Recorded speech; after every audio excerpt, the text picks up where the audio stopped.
দর্শক, জাহাঙ্গীরনগর বিশ্ববিদ্যালয়ে আছেন সিনিয়র রিপোর্টার ফরুক বাবু। সরাসরি কথা বলবো তার সাথে। ফরুক বাবু, ভোটের ফলাফল কি জানা যাচ্ছে কিনা এখন, এবং ক্যাম্পাসের এই মুহূর্তের পরিস্থিতি কেমন দেখছেন আপনি?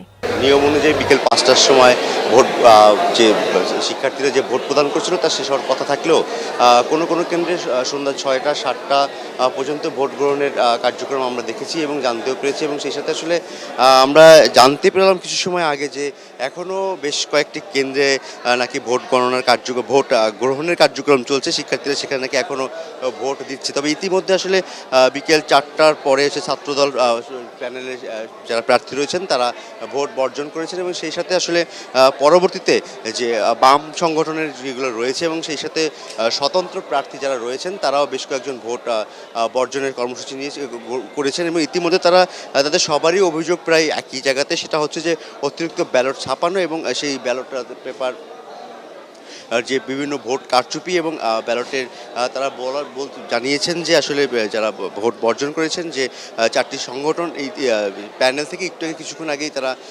ভোট বর্জন করার কথা আমাদেরকে জানিয়েছেন এবং তারা বলেছেন যে পুনঃ ভোট দাবি করেছেন এবং সেই সাথে তারা আসলে নির্বাচন কমিশনের যে যারা দায়িত্ব রয়েছেন তাদেরকে আসলে সরিয়ে নতুনভাবে নির্বাচন কমিশনের পাশাপাশি পুনঃ জাকসু ভোট করার দাবি তারা ইতিমধ্যে জানিয়েছেন। এবং ইতিমধ্যে আসলে আমরা আপনাকে বলে রাখি যে অনেক কেন্দ্র থেকে ভোটের বাক্সগুলো ব্যালট বাক্সগুলো চলে এসেছে, তবে এখন পর্যন্ত কোনো বাক্সই উন্মুক্ত করা হয়নি এবং ভোট গণনার কার্যক্রমও শুরু হয়নি। তবে কখন কয়টা নাগাদ ভোটের গণনার কার্যক্রম শুরু হতে পারে সেই বিষয় নিয়ে এখন পর্যন্ত নির্বাচন কমিশনের তরফ থেকেও কোনো ধরনের বার্তা দেওয়া হয়নি এবং তারা যেহেতু এখনও বেশ কয়েকটি কেন্দ্রে ভোট এখনও চলছে, ভোট গ্রহণ করা, সেক্ষেত্রে আসলে যে এখনও যে ভোটের যে কার্যক্রম চালুর বিষয় নিয়ে তারা পরবর্তী কী সিদ্ধান্ত নেবে সেই বিষয় নিয়েও গণমাধ্যমের সাথে কোনো ধরনের বার্তা তারা দেয়নি। এবং বলে রাখি, বর্তমানে আমরা সিনেট ভবনে রয়েছি, এখানেই ভোটের কার্যক্রমের সকল পরবর্তী ধাপ ভোট গণনা চলবে এবং এখান থেকেই ফলাফল ঘোষণা করা হবে।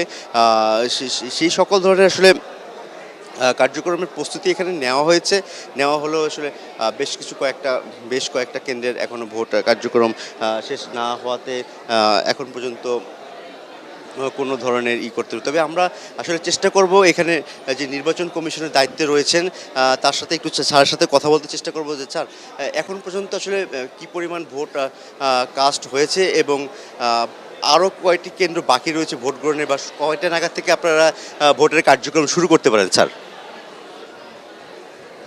আপনারা কয়টা নাগাদ ভোট গণনার কার্যক্রম শুরু করতে পারেন? আমরা আশা করছি আরও 2টি কেন্দ্রের ফলাফল ব্যালট সহ ফেরত আসা বাকি আছে। আমরা ইতিমধ্যেই সিসি ক্যামেরায় দেখতে পাচ্ছি ওই সমস্ত কেন্দ্রে ভোট গ্রহণ সম্পন্ন হয়েছে। এখন তারা চূড়ান্ত হিসাব নিকাশ সম্পন্ন করছেন। তা আমরা আশা করি যে যেহেতু ম্যানুয়াল পদ্ধতিতে হবে, এটা একটু সময় লাগবে। তো আমরা চেষ্টা করব যাতে দ্রুত করা যায়, কারণ শিক্ষার্থীরা অধীর আগ্রহে অপেক্ষা করছে যে কখন ফলাফলটি পাবে। বেশ কিছু প্রার্থী তারা বিভিন্ন রকমের নির্বাচন কমিশনের প্রতি অভিযোগ এনে তারা ভোট বর্জন করেছে, সেটাকে আপনারা কীভাবে দেখছেন স্যার, এবং পুনঃ নির্বাচনের দাবিও জানিয়েছে স্যার? আসলে আমরা নির্বাচন কমিশনের পক্ষ থেকে আমরা অবশ্যই সংশ্লিষ্ট সকলকে অনুরোধ করেছিলাম যেন একটি সম্প্রীতির পরিবেশে, একটি সম্প্রীতির বন্ধনে আবদ্ধ থেকে নির্বাচন সম্পন্ন করার জন্য। আমরা দেখেছি আসলে সকল পক্ষই কিন্তু সর্বোচ্চ চেষ্টা করেছে এবং নির্বাচন কমিশনকে সহযোগিতা করেছে। তা আমরা আসলে যে বিষয়গুলো নিয়ে কথা এসছে এগুলো আসলে ওই 2টি হলের অভ্যন্তরীণ ইস্যু। তা আমরা ওই হলগুলোতে যে হলের যে কর্তৃপক্ষ আছে, যখন ভোট হচ্ছিল আমরা দেখেছি, পরবর্তীতে একসময় ভোট বন্ধ ছিল এবং পরবর্তীতে আবার ভোট চালু হয়েছে। সুতরাং এই বিষয়গুলো, যেমন একটি হলের বিষয়, সেটি হচ্ছে আমাদের কাছে আমরা যখন কথা বলি নির্বাচন কমিশনের পক্ষ থেকে, তখন কিন্তু ভোট আবার গ্রহণ করা হয়। সুতরাং এইটা আমার কাছে খুব একটা বেশি, যেটাকে আমরা বলছি আপনাকে আমরা যেটা শুনতেছিলাম আসলে যে এই বিষয় নিয়ে আসলে কর্তৃপক্ষ তারা সিদ্ধান্ত নিচ্ছে। শিফাত, ধন্যবাদ। ফরুক বাবু জানাচ্ছিলেন জাহাঙ্গীরনগর বিশ্ববিদ্যালয় থেকে।